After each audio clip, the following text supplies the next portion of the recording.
Okay, so now we look at these suttas, Samaññaphala Suttas. This sutta is very important suttas because it give a very progressive stages of the enlightenment.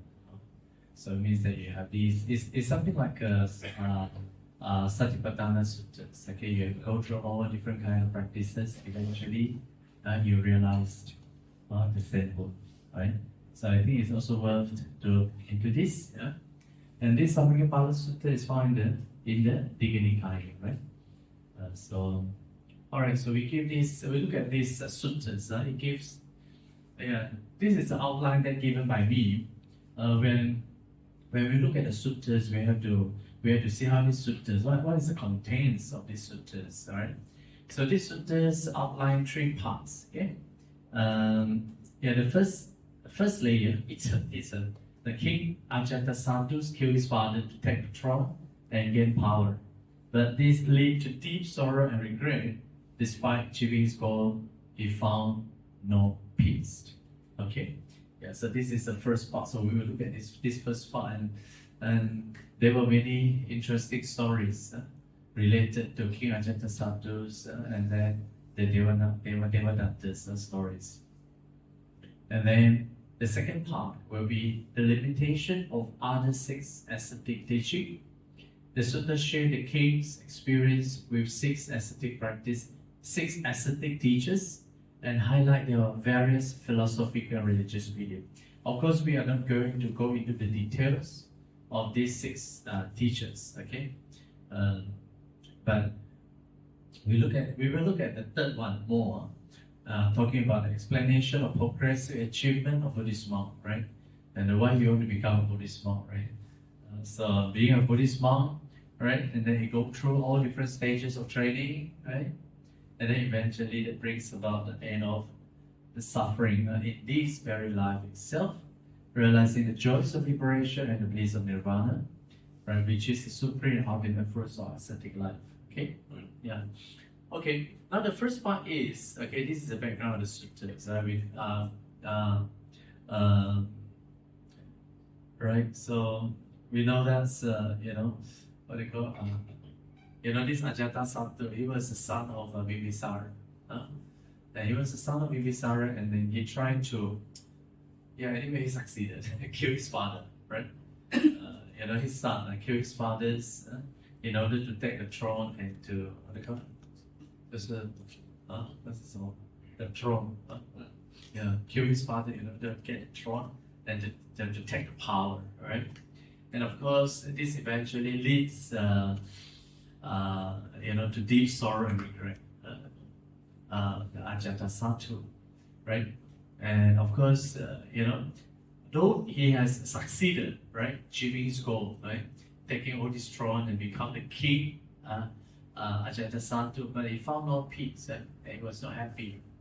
And he said, is there any happiness still greater than worldly pleasure? So this is something in his mind, right? Because he has already achieved all kind of worldly happiness. So he's asking to himself, is there any happiness greater than the worldly pleasure, right?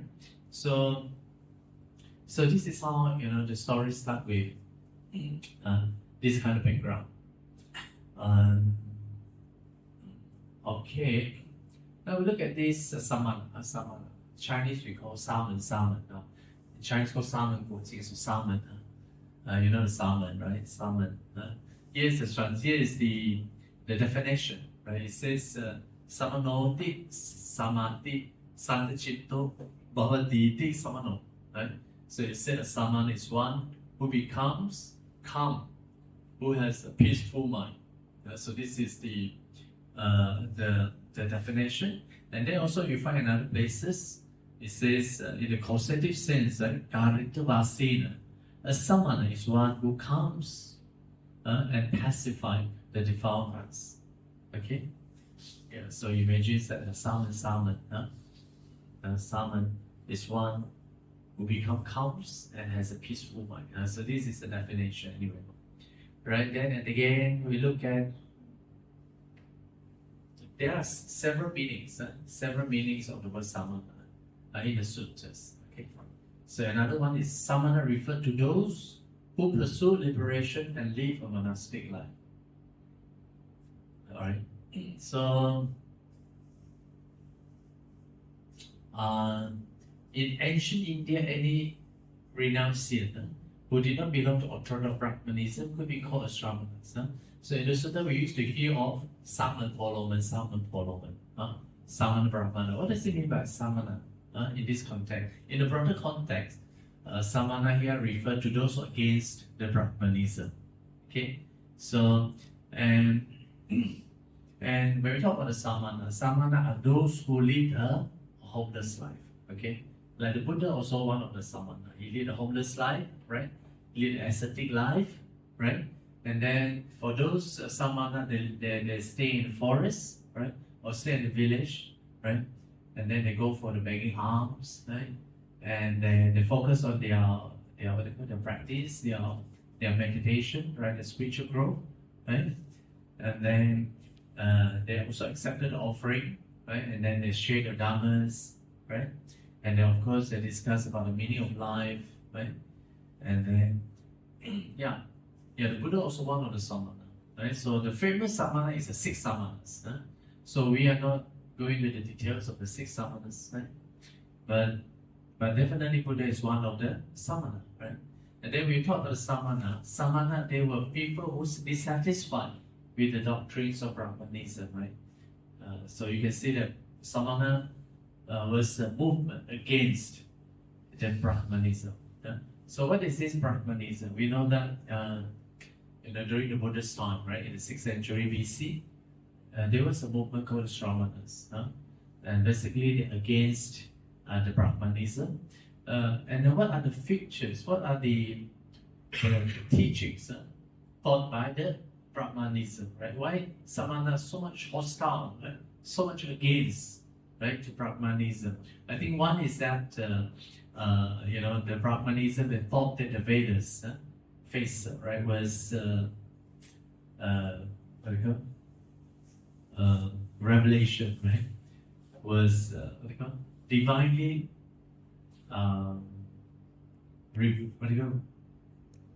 revealed, right? Revelation, 就是天启. It means that what? It's a revelation from the God. Now you cannot challenge even a single words, right? And it was the job of the Brahmanism to safeguard, right, or to represent the God. So ordinary people has no any criticisms against the revelation. The other religion also the same thing. Other religion, because everything is said by the God, right? So the God is the authority, right? So this is called the revelation, 天启, right? So, and of course for the Brahmanism, they regard themselves, Brahmin, was supreme and of a superior caste, because they regard themselves as created by the God, right? And they were born of their mouth, of the Brahma. So they were supposed to be the highest class, okay, of all, right? And then the Brahma created 4 castes, right? The name of the different castes. You have the highest class is the Brahmanism, right? Brahmana. And the second one, the Brahmana, they were supposed to be the what they call, they were the clergy, right? The clergy, and then they were the people who organized all these sacrificial rituals. Okay, and then the second caste is what? Sastriya. What is Sastriya? Soldier, king. Yeah, soldier, king. Okay. Yeah, and then how about the third one? Vaishya. Yeah, Vaishya. Vaishya is like the merchant, or farmer. And then another one is the Sudra. Sudra means the low caste. Okay. And also all these are created by the God, created by the Brahma. From his 4 different parts of the body. From his mouth, from his soldier, right? And then from his thigh, and then another one from his foot. So the foot is the lowest, okay? And then another one is they also have that belief, right? They believe on the power of sacrificial rituals for achieving blessing, right? And they believe that the blessing can eliminate their sin, right? Or even through these sacrificial rituals, right? They can even go to the heaven, right? So all these things could be achieved through the sacrificial rituals. And of course, for the Brahmanism, they believe, right? These rituals are the cause to the heaven, okay? Cause to the heaven. So you see, then the Samanas, they were a group of people against the Brahmanism. So these are the background. But is Hinduism same as Brahmanism in Hinduism? Of course, nowadays we call Hinduism. Yeah. Those days, no such word. Hinduism is a recent word, no? Yeah. Those days called Brahmanism. Yeah, but you want to say that Hinduism, are they believing in God? Yes. You can say that the modern days Hinduism is just Brahmanism. Okay? Yeah. You can see that those clergies are particularly, they were the agent between the God and man, right? Because they are the people who perform all kind of sacrificial rituals. Okay, so you have anything to offer to the God, right? So you have to go through that. You have to pass all your offering to them, and then they will receive your offering, and then talk to the God. So and so offer this, okay, give them blessing. So it becomes their job. Their job.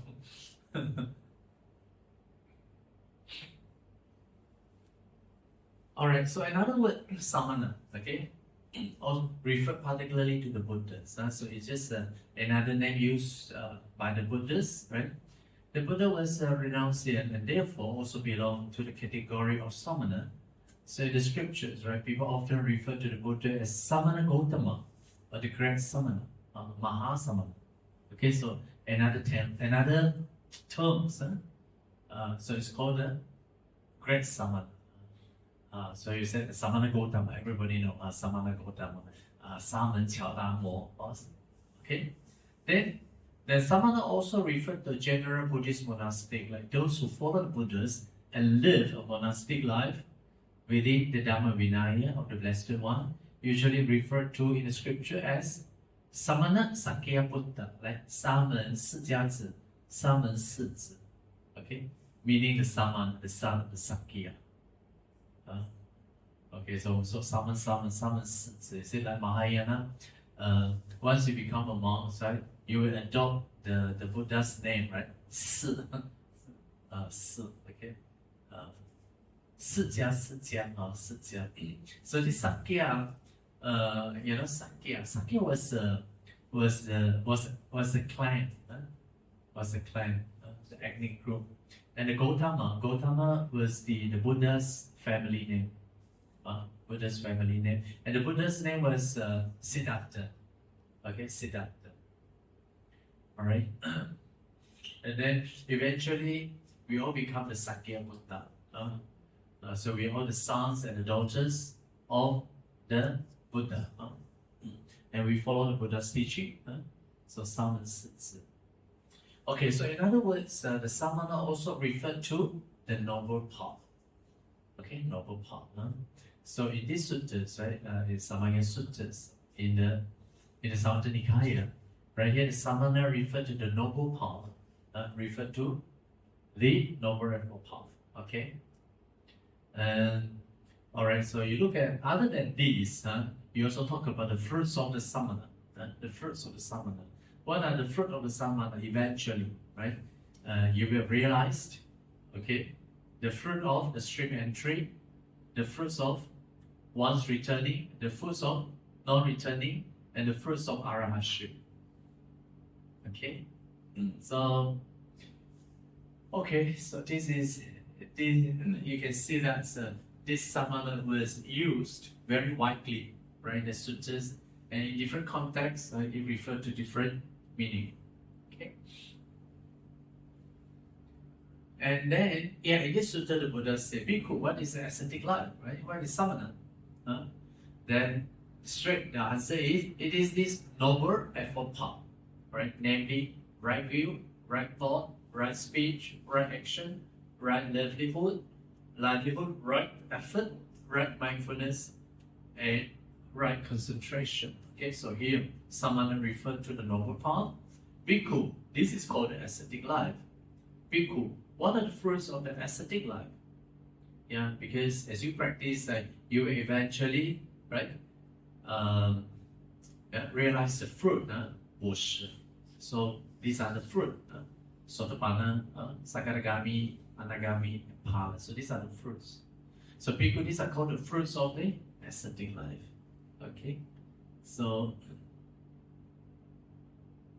okay, now this one is found in these Mahaparinibbana Suttas. I suppose you know the sutta. In fact, I'm thinking of giving this Mahaparinibbana Sutta because you find a lot of important teachings. Maybe after the Samaññaphala Sutta, we read this Mahaparinibbana Suttas. Here the Buddha emphatically states, it says, Subhata, in whatever Dhamma Vinaya, right, the Noble Eightfold Path is found, there is found the Samana of the first stage, right, Samana of the second stage, Samana of the third stage, and Samana of the fourth stage. Okay, yeah. So this is the, before the Buddha passed away, right, Subhata, he was the considered as the last disciples of the Buddhas. He came to see the Buddhas, right? And the Buddha's answers to Subhata is very short.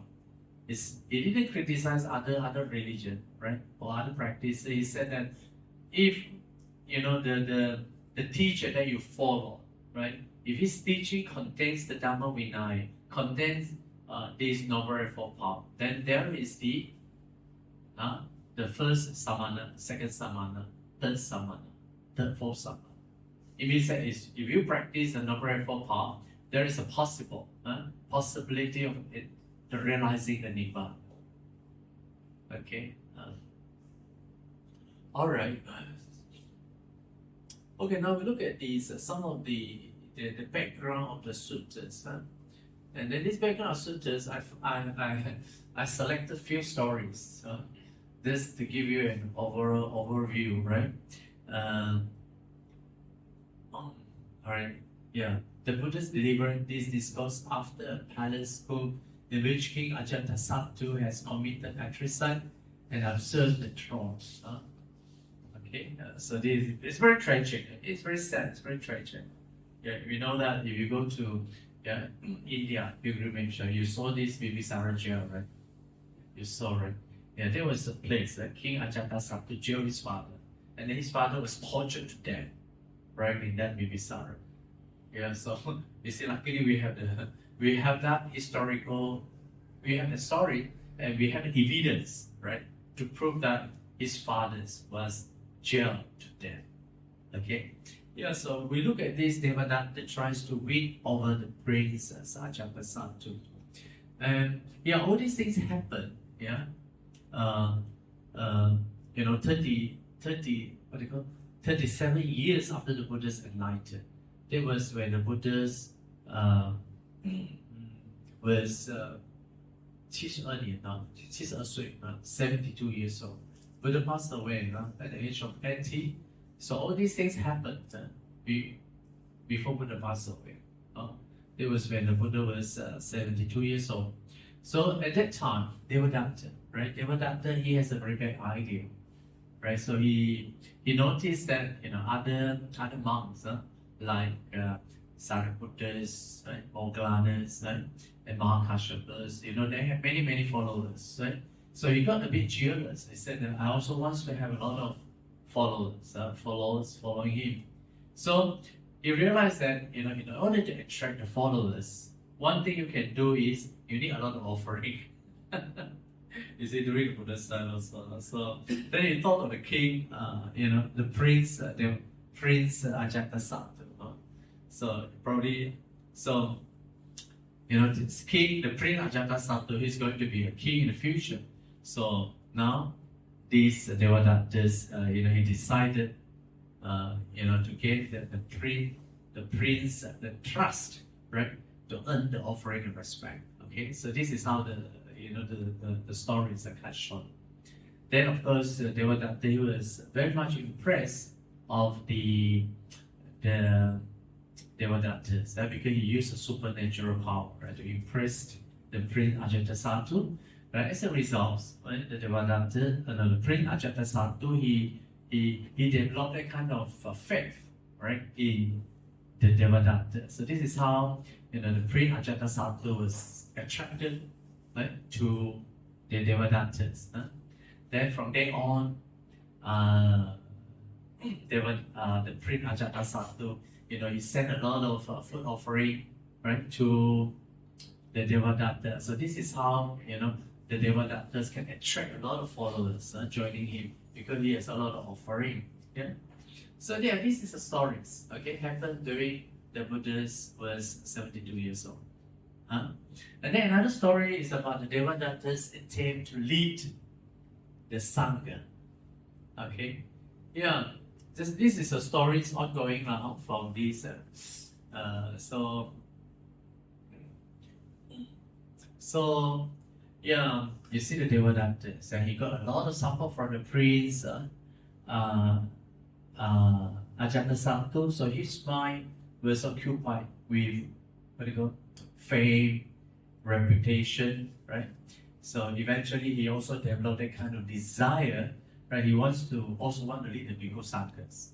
I think the story goes on like that.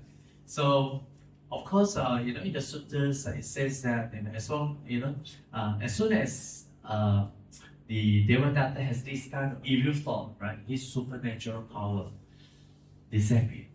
So one day, while the Buddha was preaching, the Dhammas to the large assembly. Usually in the large assembly, how many monks were there?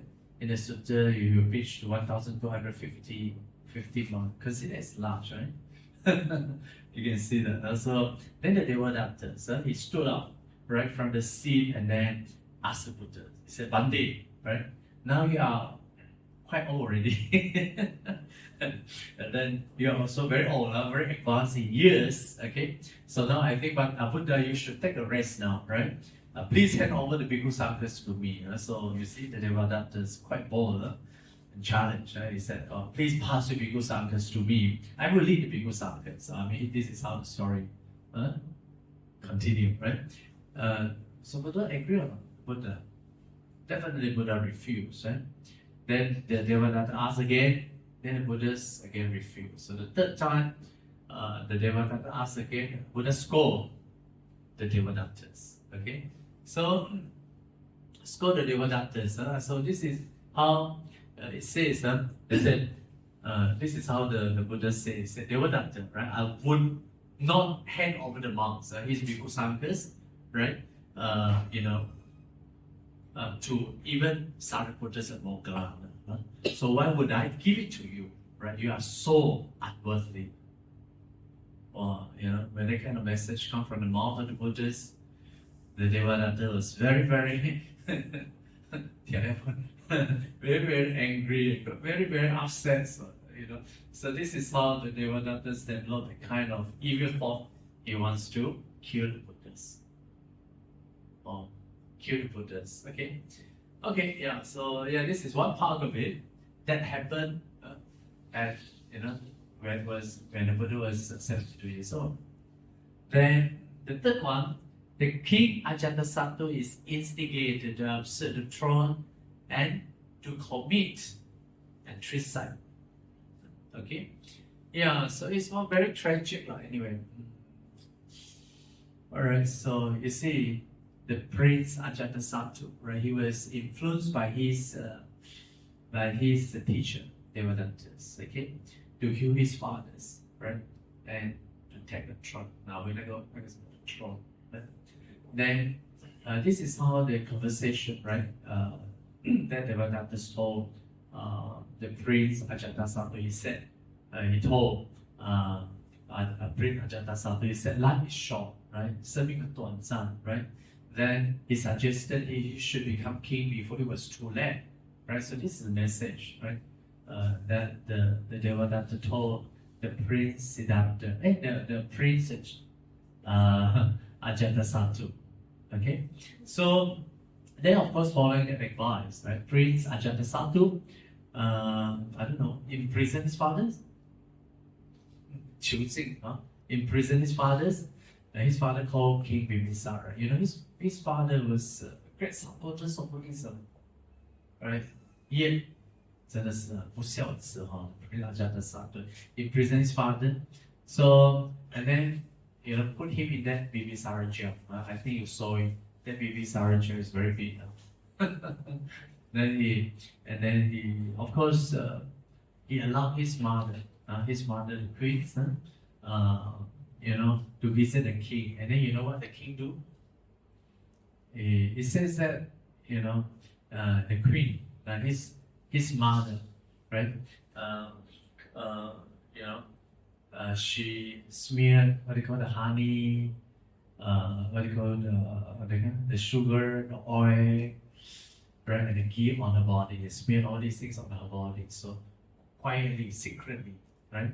The queen went in and then let her husband, king, you know, to to lick, to lick, to lick to survive.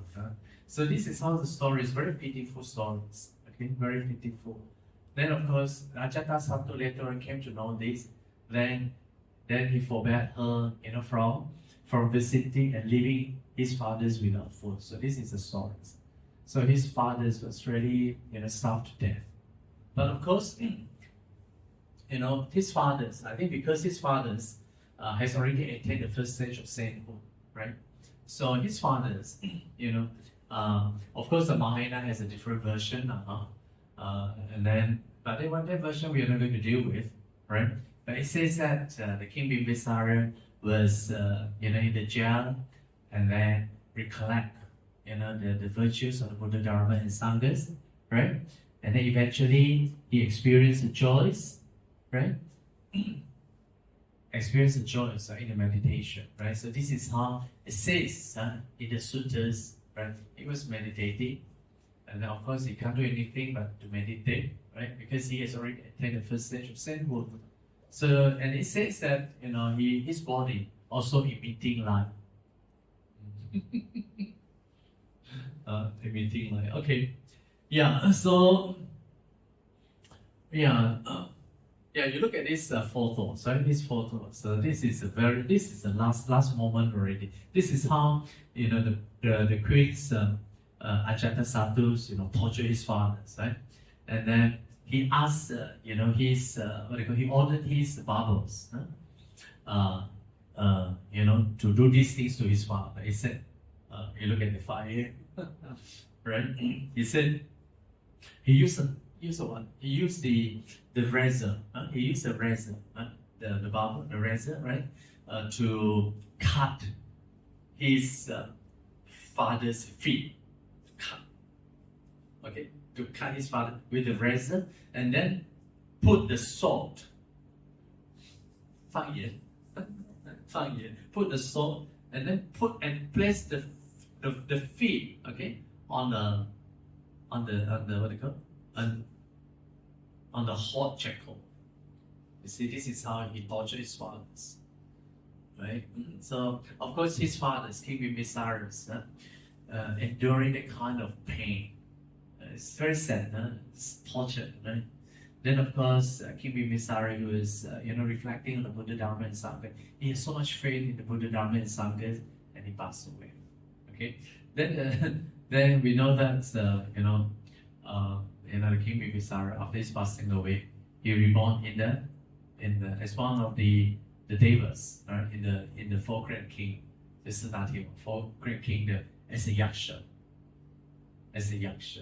Okay, it's a very beautiful and very radiant yaksha. Okay, so not to say all yakshas are bad, because, you know, ideal yaksas are very fearful, but yaksha could be very nice one, like King Bimbisara. He was reborn there, though he has already achieved the first stage of sainthood, yet he reborn, right, as a divine being. Okay, and of course later on Ajatasattu, he was very, you know, regret of his action, right? and then he remembered his father's love for him, right? So, of course, this is also due to his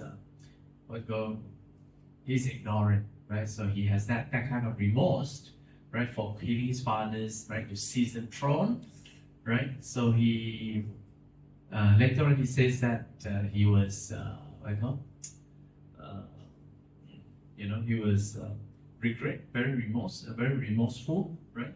And he weep for his terrible deed that he has committed. Yeah. So, all right, now, so this is how the story goes on. Then the Devadatas instigated the priest Ajatasattu to send the killer, right, to kill the Buddhas, right? Yeah.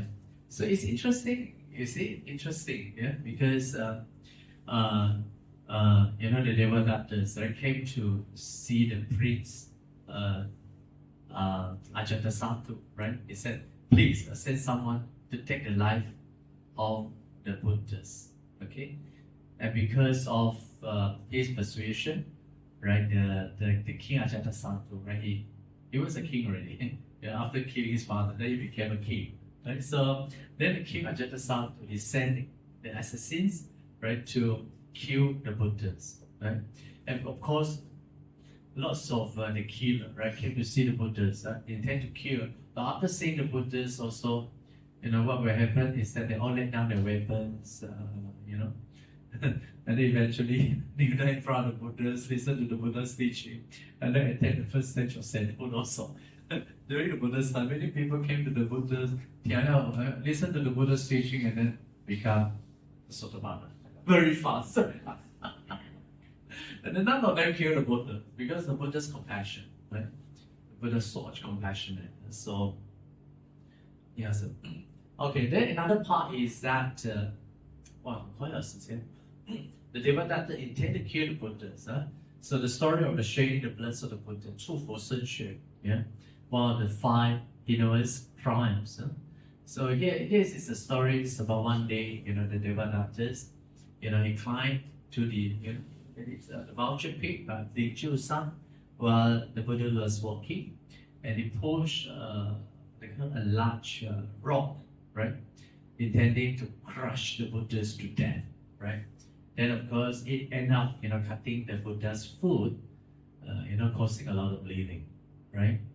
So yeah, this is the famous incident. I think it's the only one incident that you find one of the 5, the serious crime is the shedding of the blood of the Buddhas, right? I think this is the only one. I think that he was the only one, right, in the Buddha's teaching to have committed such a the serious crime. Okay. Yeah, there are 5. What are the rest 4? Killing father, killing mother, killing Arahant. Is it? Yeah, injured the Buddha. Yeah, this is what. Yeah, the schism. Oh, the Devadatta done all this. That's why the Devadatta was in the jail now. Yeah, and his the king, the king Ajatasattu also in the jail. Not jail, also in the hell. Yeah, Avinci hell also. Even though he has done so much good things, to support the Sangha, but still, he has committed so much the serious crime, the crimes. Okay, then another story. Ajatasattu also killed by his son. Is killed by his son? Yes. Yeah, because of his consequences. Okay, the karma. Then another one is Devadatta released and a Nagagiri elephant killed the Buddhas. So you see, the first attempt was not successful. So this is the second attempt, right? So then the Devadatta think, how I kill the Buddhas, right?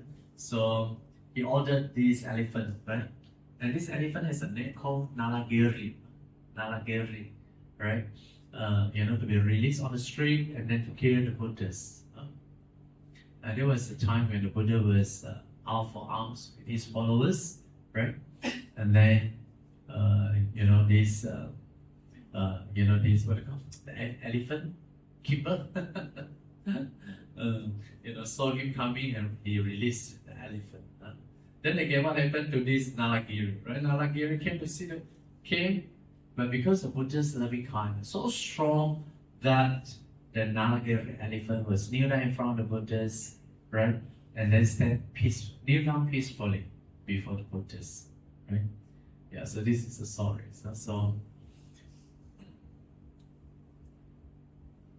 So all these things happened, I think at the age of 72. Okay, now we look at this Devadatta's 5 point. You see, despite all these numerous evil plans and to kill the Buddhas, right? It was not succeeded, right? But of course, Devadatta, he also not his throne, right? He still remained a Sangha. He was still a bhikkhu, right? And then what he wants to do is to create the schism, right, in the Buddhist community. So he approached the Buddhas, right, and he proposed, this 5 point, right, related to asceticism, right, related to ascetic practices, right, because the Devadattas believe, right, if the Buddha rejected, these five rules, right, then he could use the Buddha's rejection to persuade others, right, to follow him instead. Okay, so yeah, this 5 point is he proposed it. He said the Sangha should do this. Should dwell in the forest for life. If one enters a village, it is an offense. So you think Buddha agree or not? Buddha didn't say anything. It's up to individual. Okay, it is not a must, right? But Devadatta make it a must, right? Then the second one, there should be alms, food, eat for life. If one accept an invitation, it is an offense. Okay. The third, there should be what you call the wearers of red robes for life. You know what is this? The Pangsukula robes. It means that during the Buddhist times, they were the ascetics. They collect the white cloth, right? From what do you call from China ground or any clothing that they thrown away on the street, right? And they collect it piece by piece. Collect piece by piece, and then this is how they make it, and they dye it, and they sew it. You see, so this is how you discover that the monks, the robes also like it. But this one is a modern one, very nice. But during the Buddhist time, it's not like that. You find that those who practice asceticism, this is one of their practice. Okay, and then they would understand. If one accept robes offered by the householders, then it is an offense. Okay, and the fourth one, they should dwell at the foot of a tree for life. If one dwell in the covered dwelling, a place with a roof, it is an offense. Okay. Then another one, he should not eat fish or meat for life, and to be vegetarian. Okay. So you see, of course, Buddha did not agree, right, to these 5 things, right? So you can see that Devadattas want to take this, right, to create the schism, right?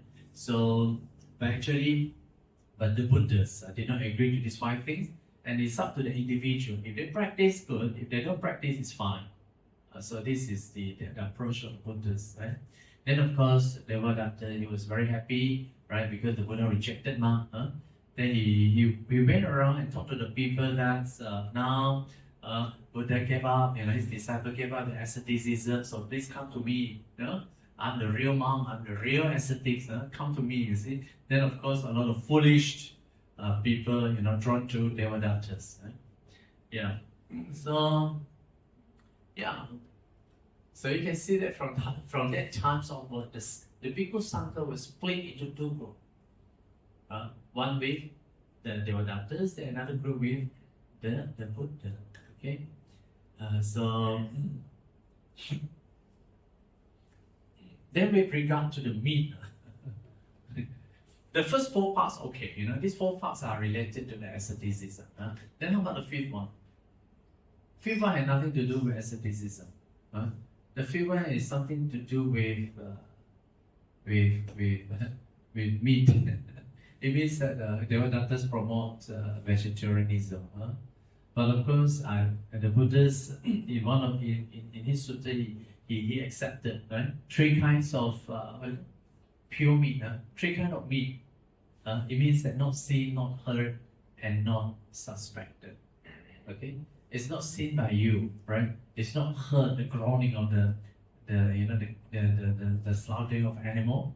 Then another one is not suspected. That's why we don't go to the restaurant, ask for the fish. It's a live fish, or even we don't take the prawn also, because the prawn has to be live. You see, or even crab also, because they were still live. You have to kill them. While they are still live. So it means that you have yeah. Then we against this. Okay, so we don't. In fact, personally, I will check. Okay, go to the restaurant people offer. Then we have to make sure that these food are in the frozen meat.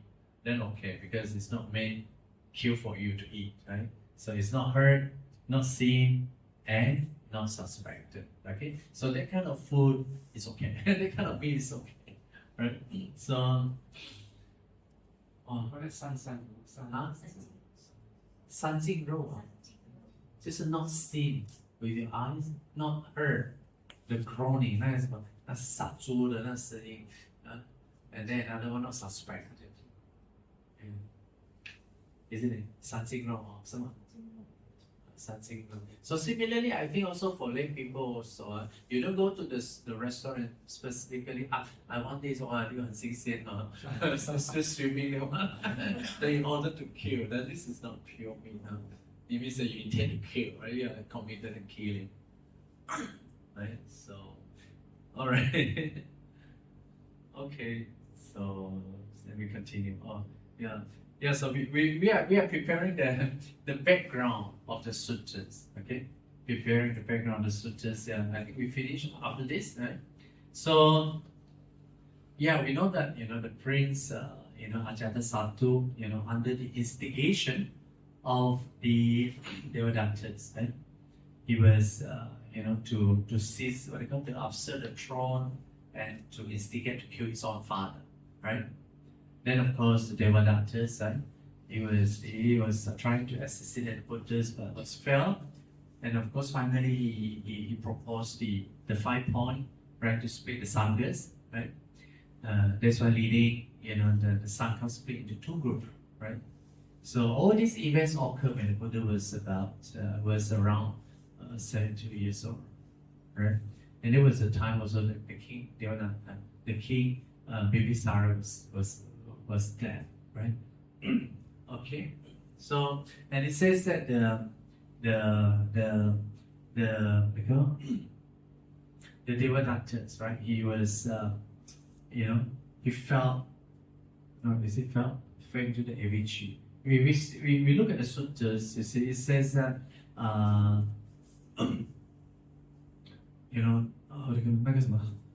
earth split into half, split into earthquake, and then he was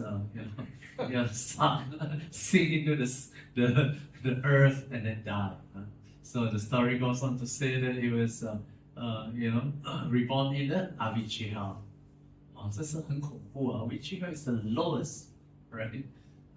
And even then also the prince Ajatasattu also was reborn. I was in the Avicii hell also. Okay, of course, this is also the stories after gaining the throne, right? The king Ajatasattu, right? One day, during the Uposatta's days, right? He exclaimed, he said, "Oh, friends, what's a lovely night! Friends, what a beautiful night! Beautiful night! What a wonderful night! What a delightful night!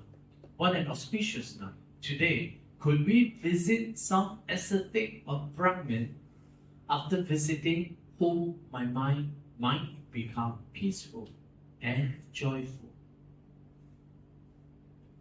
Okay?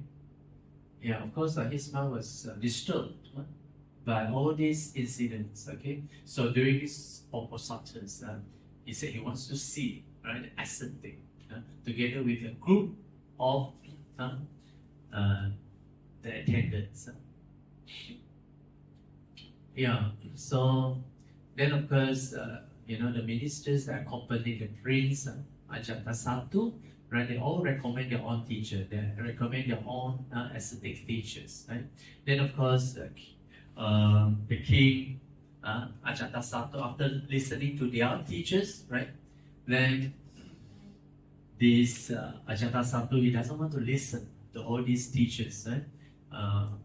Because to him, right, all these teachers no benefits, so-called no benefits to him. So he wanted to see someone who is more powerful and authority, right? So he hinted one of his ministers to talk about the Buddhas, right? Because Buddha was among the Shramana, the most powerful and more influential one. Okay, so yeah, then at that time, one of his ministers called the Jivaka, right? Jivaka, the name Jivaka, he stood up, and then he bowed, with the 5-point prostration, right, towards the mango grove where the Buddhas was dwelling, right? So respectfully put his hand, about the head and said to the king, he said, "So, Grand King, this is how the conversation. He said, my teacher, right? He said the Buddha was very, very extreme, very, very extraordinary, right? And then he even recited Itipiso Bhagava Araham Sammasambuddho Vijja Charana Sampano Sugado Lokavidu Anutaro Urisadama Sarati Sattha Deva Manosanam Buddho Bhagavadi." Okay, wow. This king, Ajatasattu, after listening to this, wow, I was very happy. Okay, I was very happy. Of course, we don't have time to go into the individual, to explain all the different meanings, right? But I think probably next time we can just have a brief look at those, the meaning, okay? I think by now you should know, the background of these sutras, right? And it's very tragic, it's very sad, very tragic, okay? To the Bimbisara. Imagine that the Bimbisara was very, very stronghold of the strong supporters of the Buddhists, but his the life was very tragic, very sad. Okay, he was killed by his own son, right? Yeah. Okay, 可以了哈。我看那个是9点半的哈。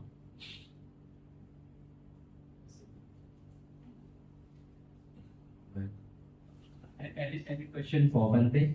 Any question? 这个是不是